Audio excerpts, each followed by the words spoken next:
Mommy believe in this one. This is my class. Back to school na naman at sa dami ng nababalitaan natin ngayon, as a parent, isa ito sa makakapagbigay sa atin ng peace of mind. Try nyo na din itong Huawei H66 Kids Smartwatch. Kahit nasa school ang anak nyo, pwede nyo silang tawagan nang hindi sila pinapagamit ng cellphone. Hello? Ayaw nyong pag-cellphone ninyong anak nyo, ayaw nyong padalhin ng cellphone sa school. At the same time, gusto nyo pa ding may way para makapag-usap kayo kahit malayo. May front and rear cam, voice and video call. Meron ding voice monitoring feature na kahit na hindi sagutin ng anak mo, yung tawag mo ay pwede mong marinig kung ano ang nangyayari sa paligid nila.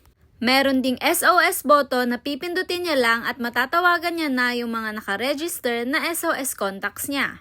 At syempre yung GPS tracking na kahit hindi natin sila kasama, matatrack natin kung nasan yung location nila. Syempre, bonus na nga na watch siya, very handy, iwas na mawawala ng ating mga kids. Pwedeng maging alarm, may stopwatch feature, calculator, and games. At pwede na din silang mag-selfie-selfie. Very kids-friendly at madaling gamitin. Sasaksakan lang siya ng SIM card. Ginamit ko nga ay Smart SIM at niloloadan to ng Magic Data para hindi agad mag-expired ang data. Syempre, dapat kung ano yung mabilis na network sa area nyo, yun yung ilalagay nyong SIM card dito. Tapos, magda-download lang tayong parent ng SE Tracker app at pwede na natin tong gamitin. Sa mismong Huawei, merong tatlong color na pwedeng pagpilian sa strap pero pwede ka pang bumili sa iba ng iba't ibang design ng strap or lanyard. Kung hanap mo din ang lahat ng feature ng smartwatch na nabanggit ko, nasa yellow basket lang ang link. Sana makatulong!